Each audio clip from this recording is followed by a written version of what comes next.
Welcome to debate point. నేను పేరు వర్మ.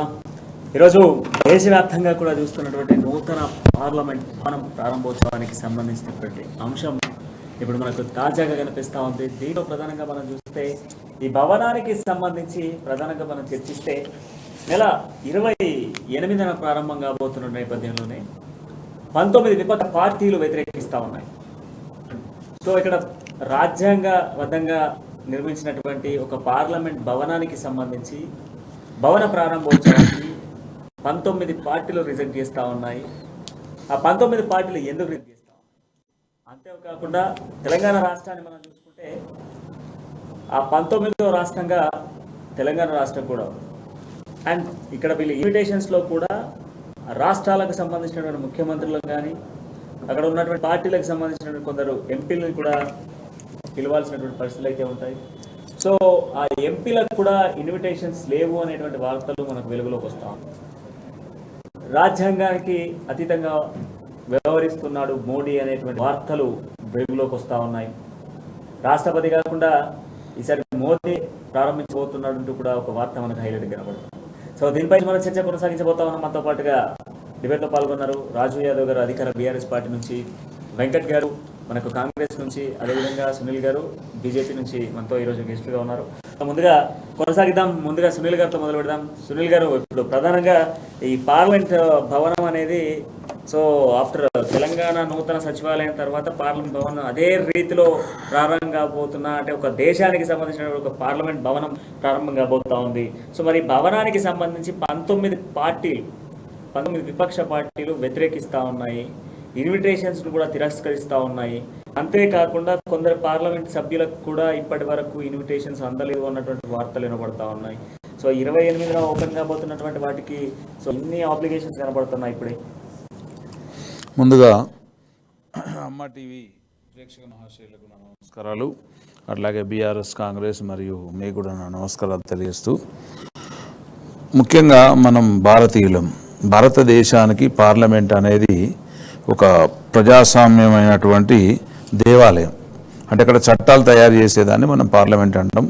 ఉన్న 28 రాష్ట్రాల ప్రజాప్రతినిధులు, మా ఎంపీలు, సో వీళ్ళందరికీ కూడా భారతదేశం రాజధాని ఢిల్లీలో పార్లమెంటు భవనం. ఈ పార్లమెంటు భవనం అసలు కొత్త ఎందుకు నిర్మాణం చేసుకోవాల్సిన అవసరం ఏర్పడ్డది అంటే, మనకు ఇదివరకు ఉన్నటువంటి పార్లమెంటు 100 సంవత్సరాలు దాటింది. సో మన భవిష్యత్తు అవసరాలను దృష్టిలో పెట్టుకొని భవిష్యత్తులో ఎంపీలు కూడా పెరిగే అవకాశం ఉంటుంది రాజ్యాంగబద్ధంగా. కాబట్టి ఖచ్చితంగా కొత్త పార్లమెంట్ భవనానికి ప్రధానమంత్రి నరేంద్ర మోడీ గారు శంకుస్థాపన చేసి దాన్ని రేపు మే 28వ తారీఖు నాడు మనం ఓపెన్ చేసుకోబోతున్నాం. నిజంగా కూడా వాస్తవంగా ఏంటంటే ఇది మన భారతదేశ వజ్రోత్సవాలు. అంటే మనకు స్వాతంత్రం వచ్చి 75 సంవత్సరాలు దాటింది. కాబట్టి ఇండియా వజ్రోత్సవాలలో మన దేశానికి ఒక కిలికితురాయిగా, లేకపోతే మన వజ్రంలో, మన కిరీటంలో ఒక వజ్రంగా, దేశ కిరీటంలో వజ్రంగా నిలబడేందుకు మోడీ గారు తన ప్రభుత్వ హయాంలో అందరితో చర్చించి ఖచ్చితంగా ఈ నిర్ణయం అనేది తీసుకోవడం జరిగింది. అయితే ఇవల్ల ఆ యొక్క అది త్రిభుజాకారంలో, మీరు పార్లమెంటును కనుక ఫోటో అబ్జర్వ్ చేసినట్టయితే ఇట్లా సేమ్ డైమండ్ ఆకారంలో ఉంటుంది. అంటే నిజంగా మన వజ్రోత్సవాల్లో ఒక డైమండ్ ఇండికేట్ చేయడానికి ఆ యొక్క భారత పార్లమెంటు అత్యున్నతమైనది. మనకు ఇవల్ల ప్రపంచ దేశాలు కూడా మన వైపు చూస్తున్నాయి. ఎట్లా ఉంది ఇవాళ మోడీ గారికి ఉన్న చరిష్మా మనం చూస్తే, నిజంగా ఇవాళ మొన్న మీటింగ్లో మీరు కూడా క్లిప్పింగ్ చూసి ఉంటారు, అమెరికా అధ్యక్షుడు బైడెన్ గారి ఆటోగ్రాఫ్ అడుగుతున్నాడు. సో ఇవాళ పార్టీలు ఎట్లా అయిపోయినాయి అంటే కేవలం ఒక ఇండియా పాకిస్తాన్ మాదిరిగా ఏ పార్టీకి పార్టీ పడట్లేదు. ఇవాళ 19 మంది కేవలం ఈ యొక్క జరుగుతున్న మహా ఉత్సవం అది. అంటే ప్రతి ఒక్క భారతీయుడు ఇది నాది అనుకోవాలి, ప్రతి ఒక్క ఎంపీ, ప్రతి ఒక్క పార్టీ నాది అనుకోవాలి. ఇవాళ వాళ్ళు 19 విపక్ష పార్టీలు కేవలం బైకాట్ చేస్తున్నాయంటే నిజంగా వారి రాజకీయ అవగాహన లేమి, అంటే పొలిటికల్ నాలెడ్జిని మేము ఏ రకంగా ఊహించుకోవాలో ప్రజలు గమనిస్తున్నారు. ఇవాళ నిజంగా అది ఒక దేశ పండగ. ఇవాళ మనది నాది అనుకున్న వాళ్ళు అందరూ వస్తారు. మీకు ఒక ఎగ్జాంపుల్ చెప్తా. గతంలో ఆంధ్రప్రదేశ్లో చంద్రబాబు నాయుడు గారు ముఖ్యమంత్రిగా ఉన్నప్పుడు ఆయన అమరావతిలో మన ముఖ్యమంత్రి కార్యాలయాన్ని తదితరులు పెట్టినారు. దానికి జగన్ గారు పోలే, మీరు చూసుంటే. ఇవాళ అదే జగన్ అందులో కూర్చుంటున్నాడు.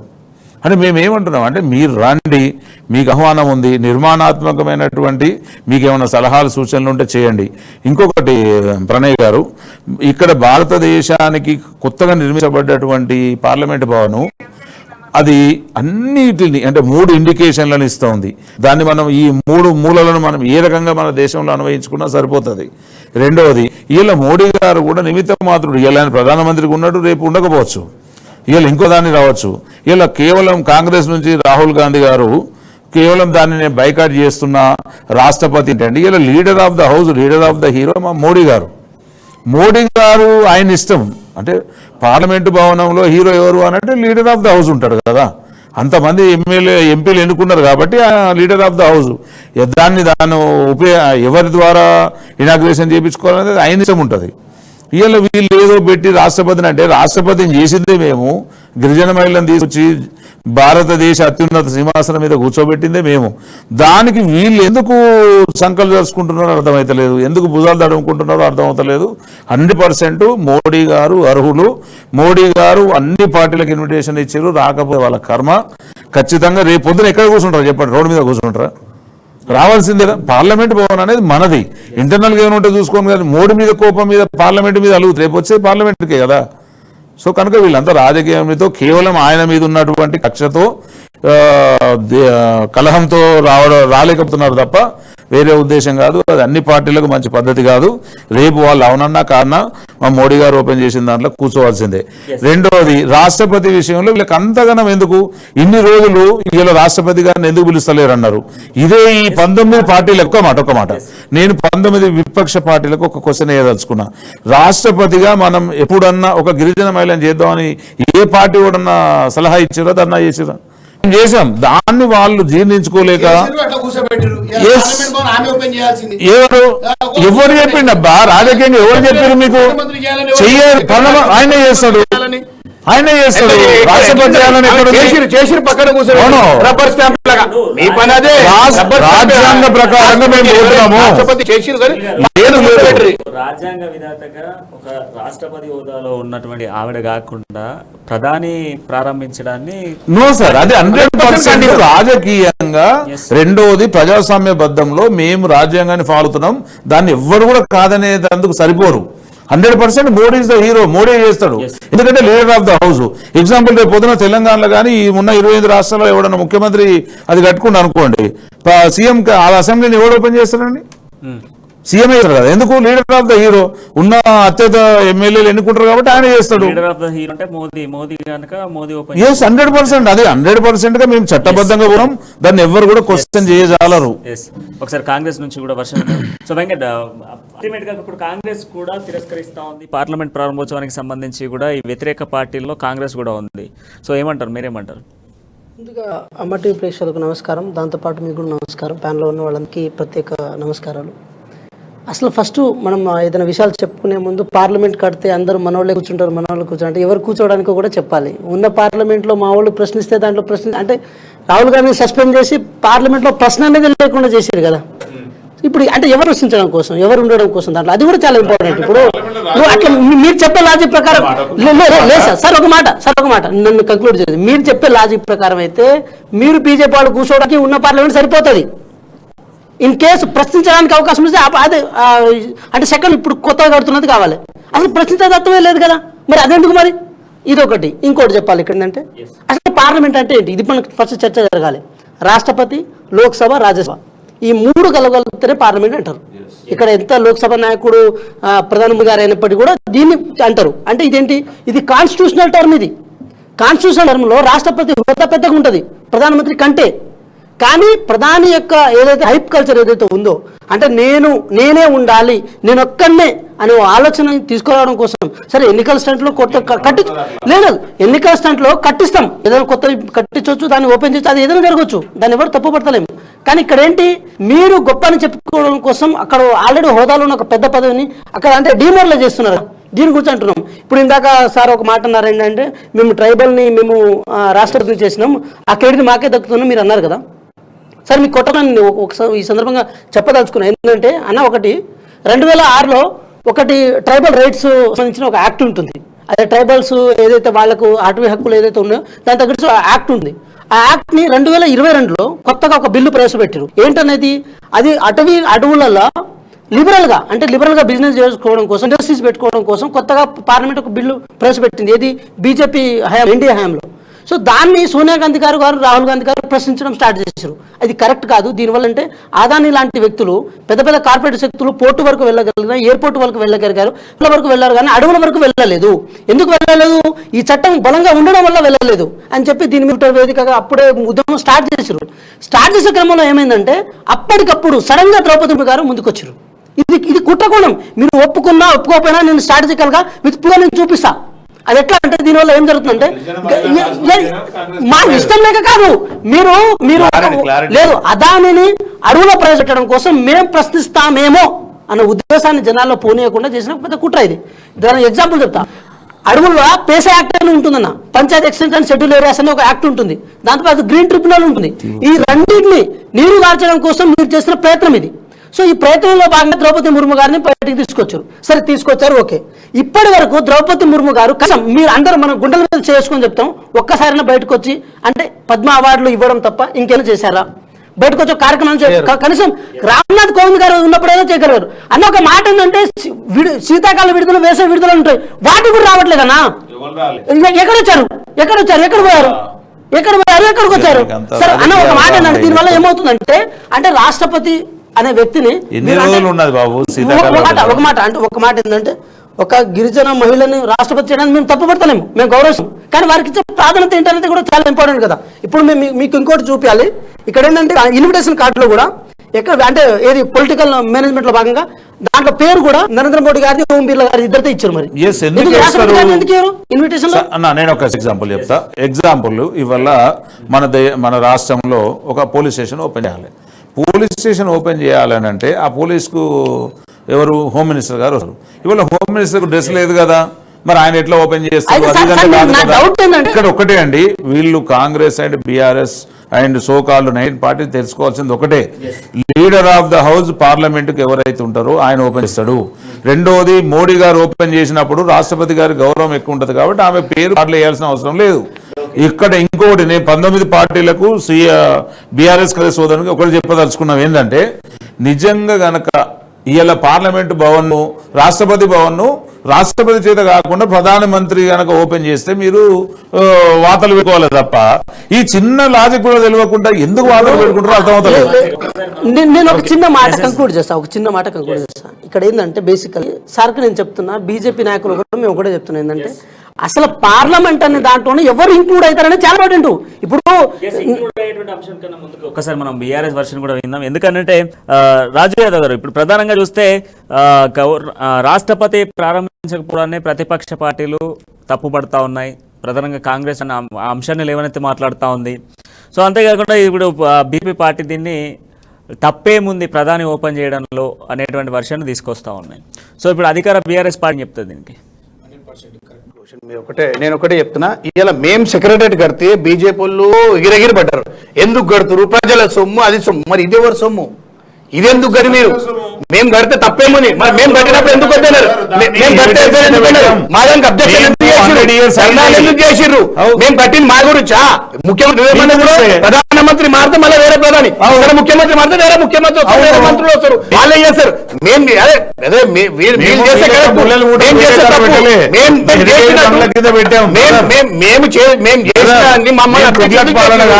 చేయాల్సిన అవసరం ఏముంది? మీరు ఎందుకు చేరుతున్నారు? మరి మీరు కడుతున్నారు దాన్ని మేము అబ్జెక్ట్ చేయట్లేగా. ఓకే చేయండి అన్నాం, మేము వద్దని లేదు. మీరు కడతామంటే కట్టురు అన్నాం, మేము ఎప్పుడు అబ్జెక్షన్ చేయలేదు, మన అవసరం కూడా లేదు, కట్టుకోండి. కాకపోతే ఇక్కడ మీరు ఒక ద్రౌపది ముర్ము గారిని, ఒక గిరిజన మహిళని మీరు ఎంతో అవమానిస్తున్నారని 19 పార్టీలు రిజెక్ట్ చేసినాయి ఓపెనింగ్ ని. ఎందుకు రిజెక్ట్ చేస్తున్నారు? మీరు కరెక్ట్ గా ఫాలో అయితే ఎవరైనా ఇక్కడ ఏంటంటే బీజేపీ పార్టీలో ఓన్లీ ఇద్దరే, చోటేమియా బడేమియా, అమిత్ షా మోదీ, ఇంకా వేరే ఏముండదు. వీళ్ళిద్దరు చెప్పినట్టే నడవాలా, వాళ్ళు చెప్పింది అయినా వాళ్ళు చెప్పింది నడవాలా. మా పార్టీలో ప్రతి ఒక్కరికి స్వేచ్ఛ ఉంది కాబట్టి మేము వచ్చి మాట్లాడగలుగుతున్నాము. ఇలా మా పార్టీలో స్వేచ్ఛ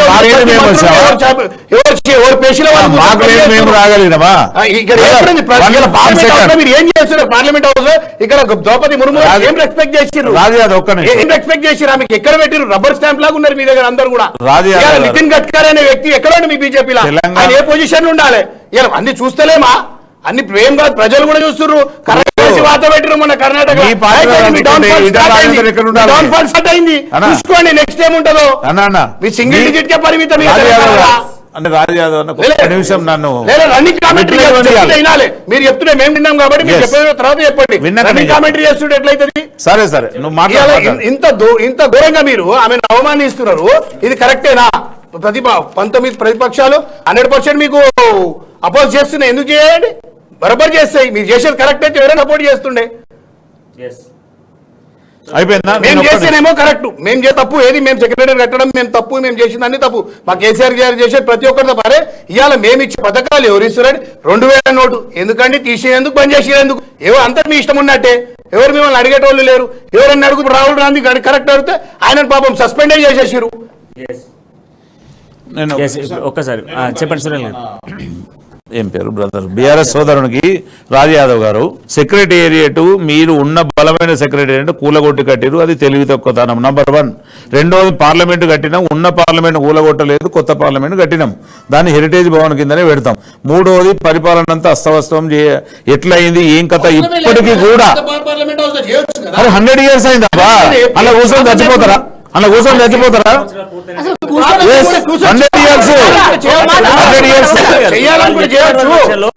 అక్కడ ప్రశ్నించే తత్వం లేనప్పుడు మళ్ళా నూతన భవనం ఎందుకు అనేది అక్కడ తీసుకొస్తున్న వర్షం. అక్కడ ప్రశ్నించేటువంటి వాళ్ళని ఎందుకు సస్పెండ్ చేస్తా ఉన్నారు? ప్రశ్నించేటువంటి ఏదైతే నేతలను ఎందుకు సస్పెండ్ చేస్తా ఉన్నారు? ఎందుకు వాళ్ళని మాట్లాడించట్లేదు? ఆయన కేసు ద్వారా చట్టసభలలో కోర్టు అత్యున్నతమైన ఈ దేశంలో కోర్టు ద్వారా 100% దోషి అని తెలిసి సస్పెండ్ అయ్యిండు. ఆ విషయం కాంగ్రెస్ కానీ అతను కానీ కనిపెట్టాలి. 1 minute నేను మాట్లాడు. 100% ఇంకా సిగ్గు లేకుండా మాట్లాడొద్దు. కోర్టు నిన్ను సస్పెండ్ చేసినప్పుడు పార్లమెంట్ లో ఉన్నటువంటి అధికారులు ఉపయోగించి ఆయన పక్కకు పంపి ఇల్లు ఖాళీ చేయించినాం. దాని మీద మేము ఏమన్నామంటే అరే మాకు రాజకీయ కక్ష వద్దు పోయి క్షమాపణ అడగండి అన్నాం. ఆ క్షమాపణ చెప్పే తెలివి లేక సస్పెండ్ అయ్యి రోడ్ల మీద లారీలలో తిరుగుకుంటాం మమ్మల్ని అంటే ఎట్లా అండి? చెప్పండి. మీరు అన్నదాన్ని ఓకే, మీరు రోడ్ల మీద తిరుగుతున్నారు ఓకే. మీరేమో మమ్మల్ని పార్లమెంట్ నుంచి బయట తీసారు. కర్ణాటక ప్రజలు మిమ్మల్ని దక్షిణ భారతదేశం నుంచి మిమ్మల్ని బయట తీసుకొచ్చు. ఎందుకంటే దక్షిణ భారతదేశం ప్రజలు కొంచెం కాన్షియస్ ఒక మాట. ఇదే చతురత ఇదే రాజకీయ చతురం కనుక ఉత్తర భారతదేశం వరకు పాకితే మీ దేశం నుంచి మూలాలు లేకుండా పోతారు. ఇది మాత్రం వాస్తవం. ఎందుకు చెప్తున్నాం అంటే ఈ రోజు కొత్త పార్లమెంట్ మీరు కట్టి కేవలం మీరు రాజకీయంలో డాంబికంగా చేసుకోవడం కోసం మాత్రం ఉపయోగించుకున్నారు తప్ప అదే పార్టీలో ఎవరు డిస్కషన్ కోసం స్పేస్ చేస్తున్నారు? ఎన్ని పార్లమెంట్ సమావేశాలు జరిగినాయి? ఇప్పుడు ఒక మాట, ఇప్పుడు జేపీసీ కమిటీ అని ఒకటి ఉంటుంది. అంటే జేపీసీ కమిటీ అనేది చాలా ఇంపార్టెంట్. అది ఆదాని విషయంలో దాదాపు 12 లక్షల కోట్లు దాదాపు లాస్ వచ్చింది. ఆ లాస్ ఎవరి సొమ్ము అని చెప్పి అంటే ప్రజల సొమ్మే కదా. దానితో పార్లమెంట్ లో చర్చ జరగాల్సి ఉంటుంది కదా. దాని మీద జేపీ కమిటీ ఏమంటే వేయాలి మీరు మరి అంటే పార్లమెంట్ దేనికి? పార్లమెంట్ చర్చలు దేనికి?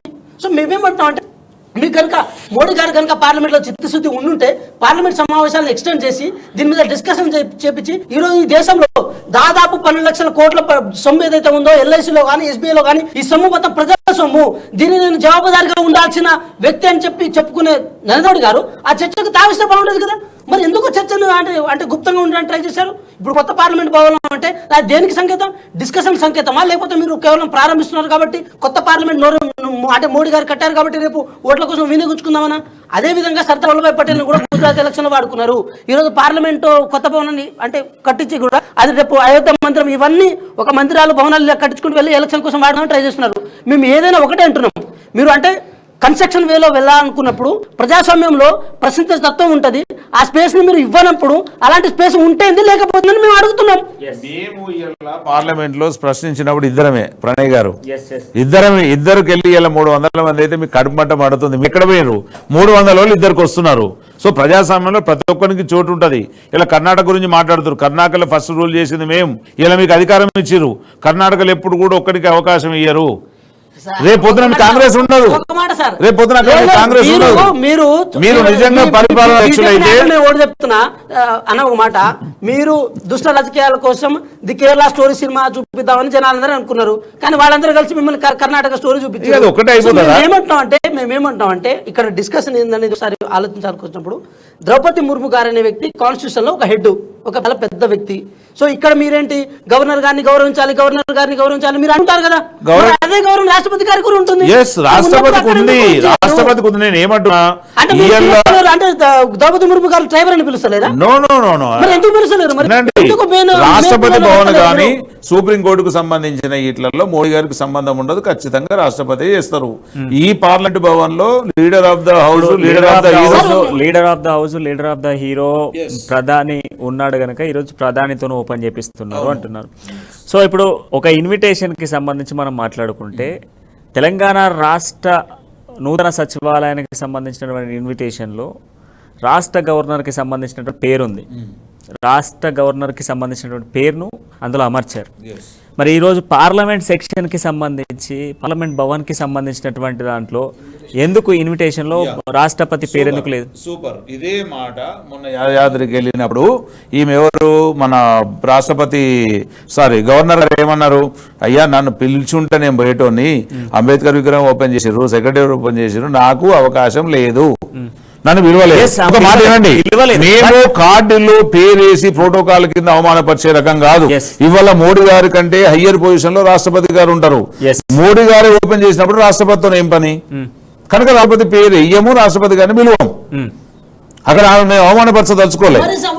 వీళ్ళకి అర్థం కాక ఇక్కడ కేసీఆర్ లాగా వీళ్ళు పార్లమెంట్ అంటే మోడీ లోక్సభ రాజ్యసభ కాదు. పార్లమెంట్ అంటే ప్రెసిడెంట్, లోక్సభ, రాజ్యసభ. ఇప్పుడు చట్టాలు చేసేటప్పుడు రాష్ట్రపతి గారు చట్టాలు చేయరా? సరే ఒక మాట, ఇప్పుడు దీంట్లో రాజ్యసభ చైర్మన్ ఉన్నారు, లోక్సభ స్పీకర్ ఉన్నారు, ప్రధాని మోడీ గారు ఉన్నారు, మరి రాష్ట్రపతి ఓపెన్ చేసేది ఎప్పుడు కూడా ప్రధానమంత్రి ఎవరు ఉంటారో వాళ్ళే ఓపెన్ చేస్తారు.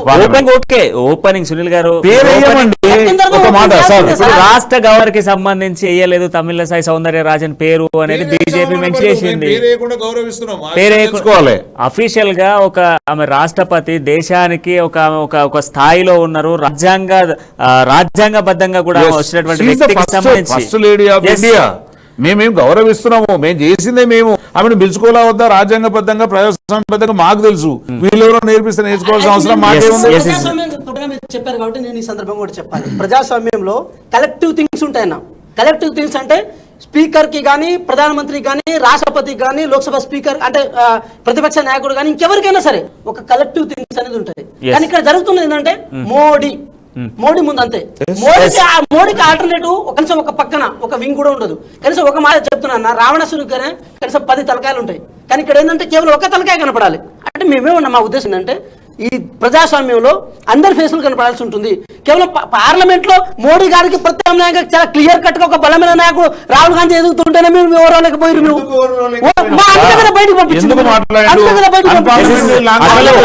పార్లమెంట్ భవన్ ప్రారంభోత్సవానికి ఓపెనింగ్ మరి బీఆర్ఎస్ పార్టీ వెళ్తుందా, బీఆర్ఎస్ పార్టీ ఎంపీలు వెళ్తున్నారు? రాజు యాదవ్ గారు అఫీషియల్ గా అందరికి ఇన్విటేషన్లు పోతా ఉన్నాయి, మీ పార్టీకి కూడా వస్తుంది. పర్సనల్ గా మీ పార్టీ నుంచి పోయే ఛాన్సెస్ ఉన్నాయి? ఎవరు పోరు, ఎందుకు పోతారండి? పోయాల అవమానపడాల్సిన అవసరం ఏముంది? అవమానపడాల్సిన అవసరం ఏముంది? అక్కడికి పోయేసి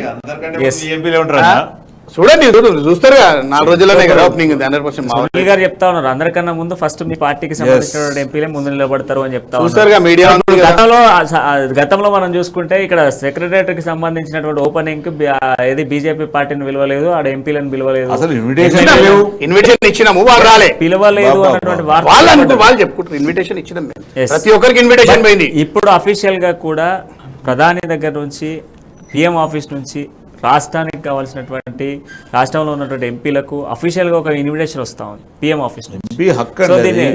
అది వస్తుంది.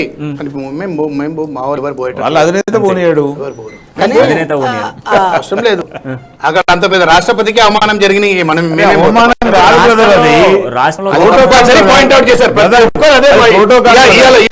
ఇవాళ రోజు రాష్ట్రపతి గారిదే మొత్తం పార్లమెంట్ హౌస్, రాష్ట్రపతి గారే చర్చ. దాని నుంచే బాధపడుతున్నారు. మీరు ఎంత చర్చలు పెట్టుకున్నా ఇవాళ మేము 28 రాష్ట్రాల్లో చెప్పేది కాదు. అక్కడ ఫ్లెక్సీలో కానీ వాళ్ళు పెట్టిన ఇన్విటేషన్ లో ఆమె పేరు పెట్టకుండా ఆమెను గౌరవిస్తున్నారు. పెట్టి గౌరవం మీరు పెట్టి వచ్చేది ఉండే, వస్తే మేము వచ్చినా వెళ్ళిపోమంటే అప్పుడు రాజాసింగ్ ఏం చేసిర్రు? అయితే ఎప్పుడు వచ్చిండు? రాజాసింగ్ 3 రోజుల తర్వాత ఏం పని? సస్పెండ్ అయిన ఎమ్మెల్యే ఆయన బీజేపీ పార్టీ సస్పెండ్ చేసింది. సస్పెన్షన్ మీరు ఎత్తేయలేదు. సస్పెన్షన్ సస్పెండ్ చేసింది. రాజాసింగ్ ఇన్విటేషన్ ఇచ్చినాము.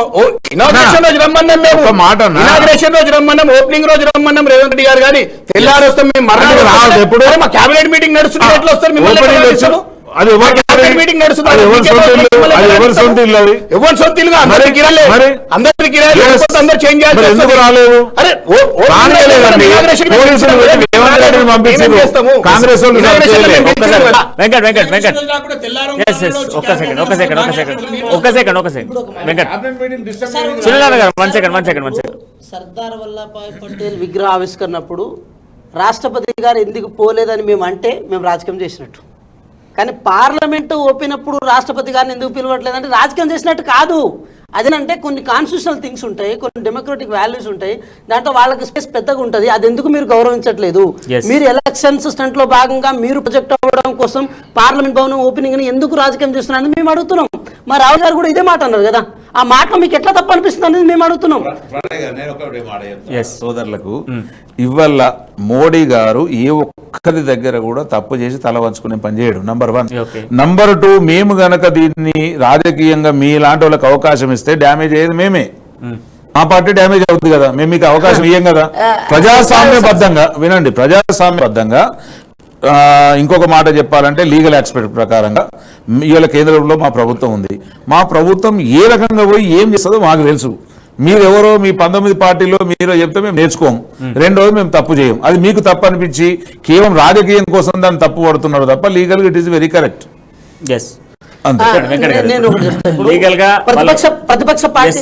లీగల్ గా కరెక్టే చేస్తున్నాం. మోదీ ఏది చేసినా క్లియర్ కట్ గా చేస్తాడు అని బీజేపీ క్లియర్ కట్ గా చెప్తా ఉంది.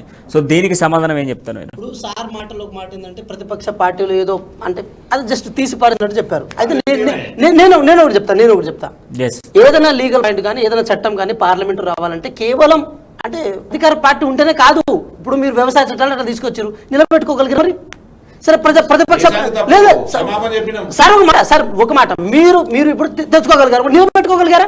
ప్రతిపక్ష పార్టీగా ప్రతిపక్ష పార్టీలో ఎంపీలు నోరు నొక్కగలిగారేమో, కానీ ప్రజలు నోరు, రైతులు నోరు నొక్కలేకపోయారు. దీన్ని బట్టి ఏమంటున్నాం అంటే మేమేమంటాం అంటే పార్లమెంట్ ప్రొసీడింగ్స్ లో ఒకటి జరుగుతుందన్నా, ఏదంటే ఏదైనా చట్టం ఇవ్వాల్సి వచ్చినప్పుడు దానికంటే ముందు కొన్ని కమిటీలు ఉంటాయి. ఆ కమిటీలు రిపోర్ట్లు ఇవ్వాలి, ఆ కమిటీలతో మాట్లాడాలి, దాన్ని అంతా మేధావులందరూ దాంట్లో తీసుకెళ్ళాలి. అది మీరు చేయలేదు, క్షమాపణ చెప్పాల్సి వచ్చింది. అంటే మేము ఇప్పుడు ఒకటి ఈ సందర్భంగా ఒకటి చెప్పదలుచుకున్నాం. ఈ దేశంలో 2004 నుంచి 2014 వరకు యూపీఏ గవర్నమెంట్ ఉన్నప్పుడు ప్రతిపక్ష పార్టీలైన ఏదైతే కమ్యూనిస్ట్ పార్టీలు ఉంటాయో ఆ కమ్యూనిస్ట్ పార్టీలు ఎత్తిన వాటిని మేము చట్టాలుగా చేసినాం. అది మన మహాత్మా గాంధీ ఎంజీ నరేగా ఏదైతే ఉందో దాంతోపాటు ఏది మన ఆర్టీఐ యాక్ట్లు కానీ ఇవన్నీ అంటే ప్రతిపక్ష పార్టీలు చెప్పినవి. ఇవి కేవలం కాంగ్రెస్ పార్టీ చేసినవి మాత్రమే కాదు. అంటే దాని అర్థం ఏంటి? అది మంచి అయినప్పుడు అది ఏ పార్టీలు చెప్పినా ఏది చెప్పినా మనం దాన్ని చట్టం రూపంలో తీసుకోవాల్సి ఉంటుంది. ఒకప్పుడు కనీసం ప్రైవేట్ బిల్లులు పబ్లిక్ బిల్లులు ఉండేవి. కానీ నరేంద్ర మోడీ గారు వచ్చిన తర్వాత కేవలం బీజేపీ కానీ ఆర్ఎస్ఎస్ కానీ ఏదైతే ఒక నిర్ణయం తీసుకుంటుందో దాన్ని బట్టే పార్లమెంట్లో చట్టాలు చేయడం స్టార్ట్ చేశారు. సో ఇంక్లూడింగ్ వీళ్ళు చేసిన నల్ల చట్టాలని ఆర్ఎస్ఎస్ సంబంధించిన ఏదైతే రైతు సంఘం కానీ అది కూడా వ్యతిరేకించింది. అయినా సరే వాళ్ళు పట్టించుకోలేదు. అంటే ఇదంతా నేను ఎందుకు చెప్పదలుచుకున్నామంటే పార్లమెంట్ అనేది కేవలం బీజేపీ లేకపోతే ఎన్డీఏ ప్రభుత్వంతో దాన్ని మాత్రమే కాదు. పార్లమెంట్ లో అన్ని రకాల పార్టీలు ఉంటాయి. ఇప్పుడు మీరు ఒకటి గమనించండి, అంటే భారతదేశంలో హిమాచల్ ప్రదేశ్, రాజస్థాన్, దాంతోపాటు ఛత్తీస్గఢ్, దాంతోపాటు కర్ణాటక, దాంతోపాటు అంటే మేము కోalition గవర్నమెంట్ వస్తున్నాడు, ఇలా మేము చాలా ప్లేసెస్ మేము అధికారులు ఉన్నాం. అంటే మాకు కూడా ప్రజాస్వామ్యంలో మాకు స్పేస్ ఎక్కువ ఉన్నట్టే కదా. ఇక్కడ మేము ఎవరు లేరు, మాకు సీట్స్ ఎక్కువ ఉన్నాయి కాబట్టి మేము చేసిందే చట్టాలని అనుకుంటే తప్పు. అంటే అల్టిమేట్ గా ఒక్కటైతే చెప్పదలుచుకున్నాం, ఏదైతే ప్రతిపక్ష పార్టీలు అన్ని బైకాట్ చేసినాయో ఆ బైకాట్ ని కాంగ్రెస్ పార్టీ సంపూర్ణంగా మద్దతు పలుకుతుంది, దాని నాయకత్వం కూడా వహిస్తుంది. ఇదే విషయం ఒకసారి బీఆర్ఎస్ నుంచి మాట్లాడదాం. రాజయ్య గారు, ఇప్పుడు విపక్ష పార్టీల పేర్లు రిలీజ్ అయినటువంటి లిస్ట్ లో బీఆర్ఎస్ పేరు లేదు. అంతేకాకుండా కాంగ్రెస్ గ్రూప్స్లలో కూడా కాంగ్రెస్తో పొత్తు పెట్టుకొని కానీ కాంగ్రెస్ ఇప్పుడు ఏదైతే విపక్షాలకు సంబంధించినటువంటి లిస్టులో కాంగ్రెస్ అధిష్టానంలో ఉన్న నేపథ్యంలో బీఆర్ఎస్ అందులో ఉండేందుకు ఇష్టపడట్లేదు అనేది ఒక వార్త బయట వైరల్ అవుతా ఉంది. సో ఎందుకు విపక్షాల 19 విపక్ష పార్టీలు వ్యతిరేకిస్తున్నటువంటి పార్లమెంట్ ఓపెనింగ్కి సంబంధించినటువంటి లిస్టులో బీఆర్ఎస్ పేరు లేదు. కాంగ్రెస్ పార్టీ అందులో అధిష్టానం ఎక్కువ రాష్ట్రాలలో కాంగ్రెస్ పార్టీ కనబడతా ఉంది. సో ఆ లిస్టులో కూడా మీ పేరు లేదు. సో ఏంది అంటే కాంగ్రెస్తో ఇక్కడ కూడా అంటే విపక్షాలలో కూడా ఉండడం ఇష్టం లేకనా లేదా ఈ ఓపెనింగ్ కు బీఆర్ఎస్ ఏమైనా ఇంటర్నల్ గా కలిసేటువంటి ఛాన్సెస్ ఉన్నాయా? కాంగ్రెస్ తోని మేము అప్పుడే చెప్పినాం, ఇప్పుడు కూడా చెప్తాం, కాంగ్రెస్ తో మాకు కలవాల్సిన అవసరం లేదు. మా నిర్ణయం మాకుంటది, మా పని మాది ఉంటుంది. మాకు ఎవరితో కాంగ్రెస్ తో కలవాల్సిన అవసరం మాకు లేదు. తెలుసు, ఆల్రెడీ మీకు తెలిసిందే. ఏడ జర్ర మద్దతు కాంగ్రెస్ బీఆర్ఎస్ ఒకటి అంటారు. ఇవాళ చూస్తూనే ఉన్నాం. ఏడని ఇప్పుడు నేను ఆయనకు సపోర్ట్ లో మాట్లాడితే మీరు ఇద్దరు ఒకటి అంటారు, నేను ఆయన ఇద్దరం బీజేపీలో నేను టీఆర్ఎస్ మాట్లాడితే మీరు ఇద్దరు ఒకటారు. కాబట్టి మా ముఖ్యమంత్రి వాళ్ళు కరెక్ట్ డిసిషన్ తీసుకున్నారు. ఎవరికి మద్దతు తెలిపదు, నా డిసిషన్ నా మనసులో ఉంది అంతే. నాకు నచ్చట్లేదు, నేను పోను, నేను అవసరం లేదు. ఎవరు ఇప్పుడు విపక్ష పార్టీల 19 విపక్ష పార్టీల పేర్లలో ఈ 19లో బీఆర్ఎస్ లేకపోవడానికి కూడా బీఆర్ఎస్ బీజేపీ ఒకటే అనేటువంటి వార్తలు కూడా వస్తాయి. అదే ఏం చెప్తున్నాము, మేము ఓపెన్ గా చెప్పలేము. మేము మనసులో అయితే అనుకున్నాం, మాకైతే అవసరం లేదు, మాకు ఇష్టం లేదు ఇది. ఇప్పుడు చెప్పినా చెప్పకున్నా కానీ మా మనసులో మాట మాకు తెలుస్తుంది. ఇప్పుడు చెప్పి బదలాం కావాల్సిన అవసరం మనకు లేదు. ఎస్ ఒకసారి సునీల్ గారు, ఇప్పుడు ఫైనల్ గా నేను ఒక ప్రశ్న, ఇప్పటిదాకా మనం చర్చించినాము, బట్ ఇక్కడ ఏ పార్టీ తీసుకున్నా, ఎవరిని తీసుకున్నా, ఏ అంశాన్ని తీసుకున్నా ముందుగా వస్తున్నటువంటి మాట ఒక రాష్ట్రపతికి సంబంధించినటువంటి హోదాలో ఉన్నటువంటి రాష్ట్రపతి చేతిలో మీదుగా ప్రారంభించాల్సినటువంటి నూతన పార్లమెంట్ భవనాన్ని బీజేపీ కావాలని ఈరోజు ఇటువంటి వైఖరి చేస్తూ ఉంది అనేది ఖచ్చితమైనటువంటి వర్షన్ ఒకటి వినబడతా ఉంది. సో దీన్ని ఎట్లా బీజేపీ ఎదుర్కొంటుంది? దీని ఇంపాక్ట్ కూడా రేపు రాబోయే ఎన్నికల్లో పడేటువంటి ఛాన్సెస్ 100% ఉన్నాయి. ఒక మాట ఇవల్ల ఎగ్జాంపుల్ మొన్న ఒక చిన్న మీటింగ్ ప్రతిభవన్లో జరిగినప్పుడు, ఈ ఎమ్మెల్యేల కొనుగోలు వ్యవహారంలో జరిగినప్పుడు మా కోపలేశ్వర అన్న గారి స్థానం ఒక దగ్గర ఉంది, ఒక దగ్గర కూర్చొని పోయిండు. కూర్చొని పోతే కూర్చోబోయాటు ఏంది అని ముఖ్యమంత్రి వర్యులు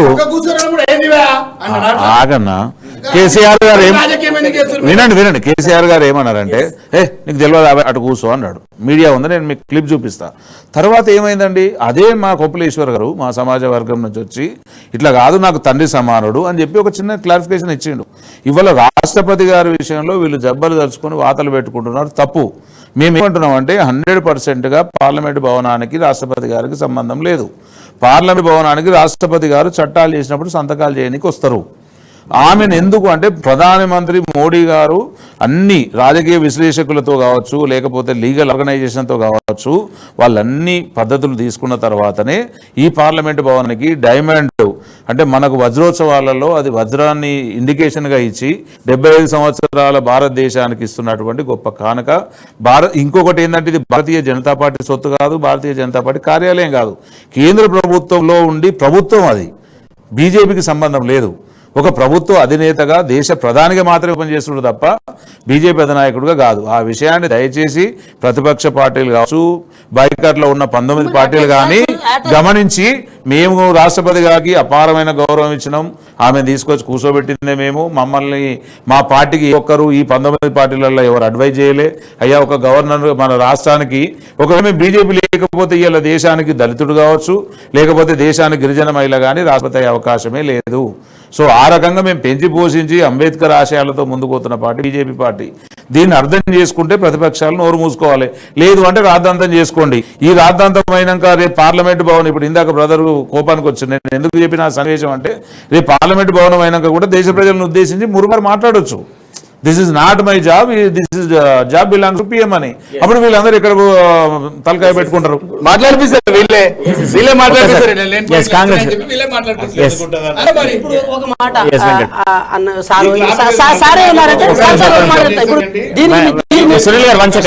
దీనికి మీరు సమాధానం చెప్పాలి. అంబేద్కర్ గారి ఆశయాలు తగ్గట్టు పార్లమెంట్ భవన్ ఓపెన్ అవుతుందని మీరు అన్నారు కదా, నేను అంటున్నాను సార్.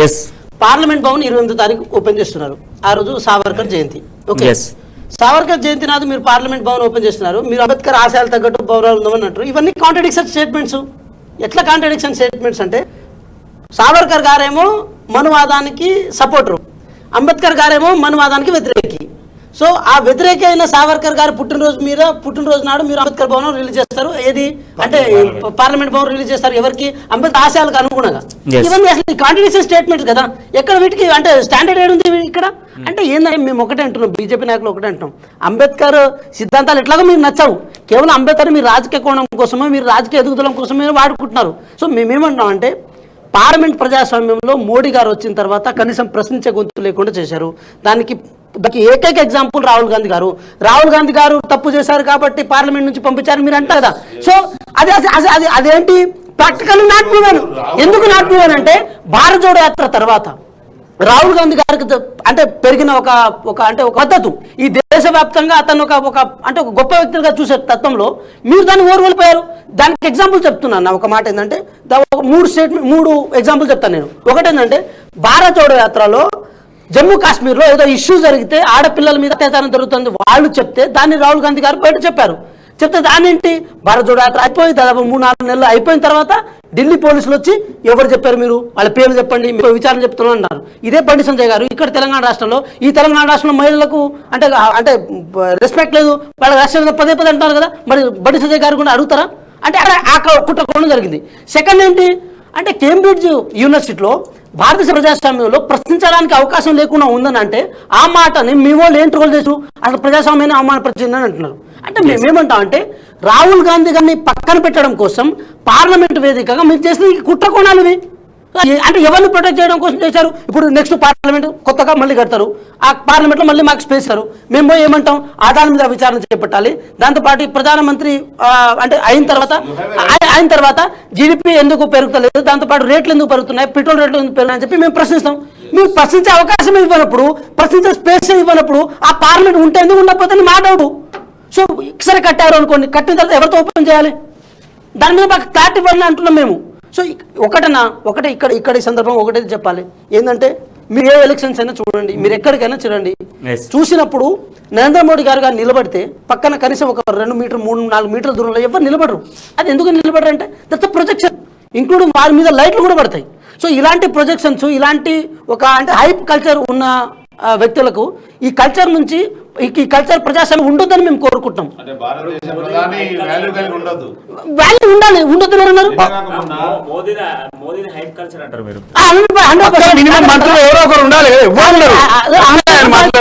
సో రాజు యాదవ్ గారు ఇప్పుడు ఇంకొక ప్రశ్న, ఇప్పుడు ఈ విపక్ష పార్టీలు అన్ని కూడా 19 విపక్ష పార్టీలు బైకాట్ చేస్తాం మనం బోము అని చెప్పేసి ఒక డిక్లరేషన్ ఇచ్చింది. అయితే ఇప్పుడు మీరు ఇంతకుముందుకు అన్నటువంటి దాని గురించి ఒకసారి మాట్లాడదాం. ఇప్పుడు బీజేపీకి అనుసంధానంగా ఇప్పుడు మీరు ప్రకటించకపోతే బీజేపీ పొత్తు అంటారు, ప్రకటిస్తే కాంగ్రెస్ పార్టీ అంటారు. సో అవన్నీ లేకుండా బీఆర్ఎస్ స్వంతగా ప్రకటించేటువంటి ఛాన్సెస్ ఏమైనా ఉన్నాయా, ఇంటర్నల్ గా ప్రకటించేటువంటి ఛాన్సెస్ ఏమైనా మద్దతు కోరుతా ఉన్నారా, స్వతహాగా మేము పార్లమెంట్ భవనం ఓపెనింగ్కి వెళ్ళట్లేదు అని చెప్పేసి ఏమైనా తీసుకొస్తారా? ఇంకొక అంశం ఏంటి అని అంటే గతంలో సెక్రటరియట్ ఓపెనింగ్కి సంబంధించి పేరు విషయానికి సంబంధించి విపక్ష పార్టీలు మీపై చాలా పార్టీపై ఒత్తిడి తీసుకొచ్చినాయి. బిఆర్ అంబేద్కర్ గారిని అగౌరవపరుస్తా ఉన్నారు. ఇదంతా తీసుకొచ్చిర్రు. ఆ తర్వాత పేరు మారింది, ఎస్ అంబేద్కర్ పేరు డిక్లేర్ చేసిర్రు. సో ఇప్పుడు బీఆర్ఎస్ కూడా అదే పేరును పార్లమెంట్ సెగ్మెంట్ లో కూడా రావాలి అన్నటువంటి ఒక వార్త ఇప్పుడే మనకు వెలుగులోకి వస్తా ఉంది. సో దాన్ని ఏమన్నా మీరు ఆమోదం పెట్టాలి అని చెప్తే మేము పెట్టినాం. ఇక్కడ సెక్రటరియట్ డాక్టర్ బిఆర్ అంబేద్కర్ గారి పేరు పెట్టాం. మాకు ఎవరో చెప్తే మేము పెట్టలేదండి. మా కేసీఆర్ గారు ఎప్పుడో ఇచ్చిరు, ఇప్పుడు మాట ఇచ్చిండు, విగ్రహం కడతా 125 ఫీట్స్ అని కట్టేసిండు. ఎవరో చెప్తే మా కేసీఆర్ గారికి ఒకరు చెప్పాల్సిన అవసరం లేదు. ఆయన తెలివితో ఆయన బుద్ధితోనే ఆయన మంచి పనులు చేస్తుండే. ఇలా తెలంగాణ రాష్ట్రం ఇలా పచ్చగా ఉంది, హ్యాపీగా ఉంది అంటే బికాస్ ఆఫ్ కేసీఆర్ గారే. చూస్తూనే ఉన్నారు మీరు, ఇచ్చిన మాట ప్రతి ఒక్కటి ఎన్కనో ముందో చేసుకుంటూ వస్తూ ఉన్నాము. సో ఆ 19 రాష్ట్రాలు ఏదైతే చెప్పినాయో అది కరెక్టే చెప్పింది. మా ముఖ్యమంత్రి వర్యులు ఏదున్నా కానీ ఇలా చెప్పినా చెప్పకున్నా, ఓపెన్గా చెప్పకున్నా, ఖండించినా లోపల మాత్రం మేమైతే 100% ఖండిస్తారు. ముఖ్యమంత్రి గారు కానీ మా ఎంపీలు కానీ 100% ఖండిస్తారు. ఒకటి. రెండోది వచ్చి ఇవాళ మోదీ గారు పక్కన ఎవరు ఉండరు. ఎందుకుండరు? ఎవ్వరు పడరు ఇక్కడ కూడా.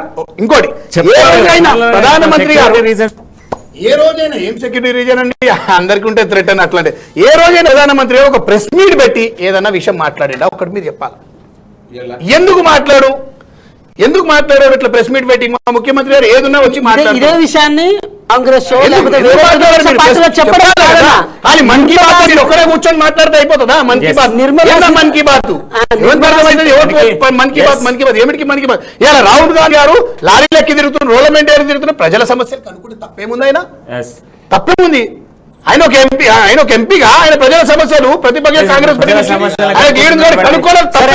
అయినటువంటి ఎంపీ అనుకోండి, సస్పెండ్ అయినటువంటి ఎంపీ అయినా కూడా ఒక కాంగ్రెస్ పార్టీకి అధినేతగా ఉన్నటువంటి వ్యక్తికి సంబంధించి కాంగ్రెస్ పార్టీకి అధినేతగా ఉన్నటువంటి వ్యక్తి ప్రజల్లోకి వెళ్తా ఉన్నాడు, ప్రజల సమస్యలు తెలుసుకునే ప్రయత్నం చేస్తా ఉన్నాడు.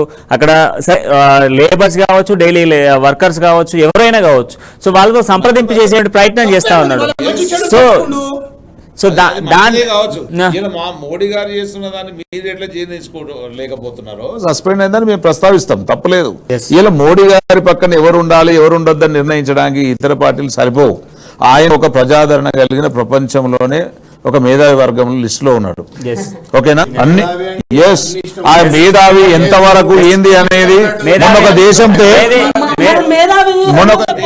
ఇప్పటి వరకు ఒక్క ప్రెస్ మీట్ కూడా పెట్టలేదు.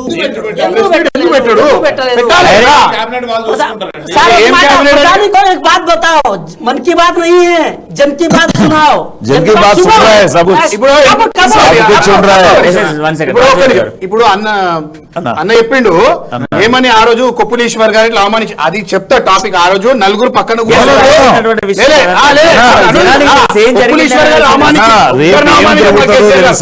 నలుగురు అవసరం పక్కన రేగా కాంతారావు గారు, హర్షవర్ధన్ రెడ్డి గారు, గువ్వల బాలరాజు గారు, రోహిత్ రెడ్డి గారు కూర్చో అన్నాడు. పోరబే అన్నాడా? అట్లా ఎవరు అన్నాడు? ఆయన ఆయన చిన్న పిల్లలు ఎవరైనా చిన్న వయసులో ఉంటే అంటే అంటుండొచ్చు, కానీ అట్లా కొప్పులీశ్వర్ గారు ఎన్నడూ అవమానించలేదు. ఖచ్చితంగా కూడా ఇప్పుడు అక్కడ అవమానం అన్నారు, అవసరం లేదు.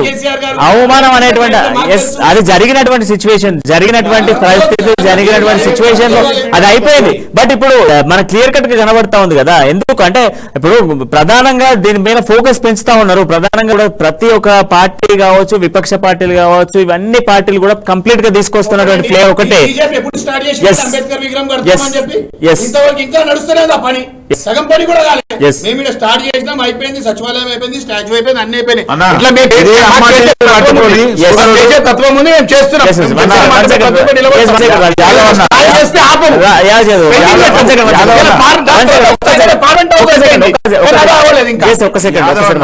ఇప్పటికీ అంబేద్కర్ దగ్గర క్రేన్ తీయలేదు, ఇప్పటికీ అంబేద్కర్ దగ్గర సందర్శకులకు అవకాశమే లేదు. ఇప్పటికి అంబేద్కర్ పనులు అదే ఆగన్నా మేము కూడా చేస్తున్నాం, అయిపోతుందని చెప్పచ్చు. అయిపోతే అయిపోయిందని చెప్పాలి.